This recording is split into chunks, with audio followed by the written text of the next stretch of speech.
যখনই আপনি আল্লাহ রাব্বুল আলামিনের কাছে তওবা এবং ইস্তিগফার করবেন, আল্লাহ তাআলার কাছে তওবার মাধ্যমে ফিরে আসবেন যে আল্লাহ, আমি যেটা করার ছিল সেটা করতে পারিনি। এটা আপনার ইনকিসারুল কলব, আপনার অন্তরের অসহায়ত্ব, আপনার অন্তরের দুর্বলতা যখন তুলে ধরবেন, তখন আল্লাহ সুবহানাহু ওয়া তাআলা আল্লাহ তাআলার ভালোবাসার ঘোষণা আপনার জন্য করবে, নির্ধারিত করে দিবেন।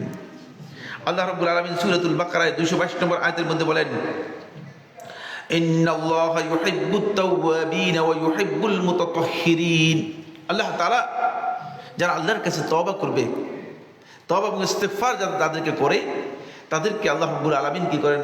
ভালোবাসেন, ভালোবাসার কথা ঘোষণা করতেছেন। ওয়া ইউহিব্বুল মুতাতাহহিরিন, এবং যারা তাহারাত, যেভাবে পবিত্রতা অর্জন করা দরকার সকল দিক থেকে, পবিত্রতা শুধু একদিকে হয় না, পবিত্রতা দুই দিক থেকে হয়। একটি হচ্ছে নৈতিক ও আত্মিক দিক থেকে, আরেকটা হচ্ছে বাহ্যিক এবং নাপাকি থেকে, যা আপনারা নিশ্চয়ই জানেন। দুই দিক থেকে যিনি পবিত্রতা অর্জন করে তাকে বলা থাকে মুতাত্তাহির, মানে পরিপূর্ণ পবিত্রতা অর্জনকারী। আল্লাহ রাব্বুল আলামিন এই পরিপূর্ণ পবিত্রতা অর্জনকারীকে আল্লাহ সুবহানাহু ওয়া তাআলা ভালোবাসেন। আল্লাহ রাব্বুল আলামিন সেটা কি করেছেন? এখানে ঘোষণা করেছেন। তা এর মাধ্যমে আপনি আল্লাহ রাব্বুল আলামিনের ভালোবাসার কি পাবেন? ভালোবাসার একটা মানে ডিক্লারেশন পেয়ে যাবেন। আপনি যে নেক কাজগুলো করেছেন, সেই নেক কাজগুলো, ভালো কাজগুলো আল্লাহ রাব্বুল আলামিন আল্লাহর ভালোবাসার মধ্যে সেটাকে অন্তর্ভুক্ত করে নেবেন। আল্লাহ সুবহানাহু ওয়া তাআলা আমাদেরকে ওয়াদা করেছেন, আল্লাহ রাব্বুল আলামিন ক্ষমা এবং রহমত, যে ব্যক্তি কোনো নেক আমল করার পরে সেই নেক আমলটুকু তওবা এবং ইস্তিগফারের মাধ্যমে শেষ করবে, তার জন্য আল্লাহ রাব্বুল আলামিন ক্ষমা এবং রহমত আল্লাহ তাআলা কি করে দিবেন? উন্মুক্ত করে দিবেন।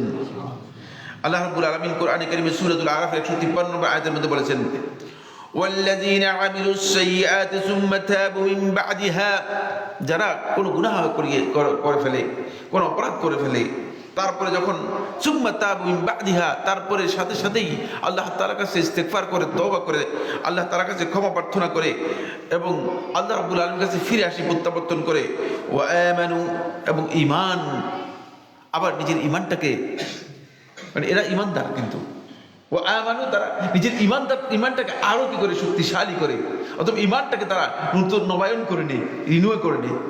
তাহলে আল্লাহ তাআলা বলতেছেন, ইন্না রাব্বাকা মিন বা'দিহা লাগাফুরুর রহিম। আপনার রব তাদের এই কাজের পরপরই তাদেরকে রহমত এবং ক্ষমা দিয়ে ভরপুর করে দেবেন। তিনি রহমকারী এবং তিনি ক্ষমাশীল। সুতরাং আল্লাহ তাআলার রহমত এবং ক্ষমার প্রতিশ্রুতি রয়েছে।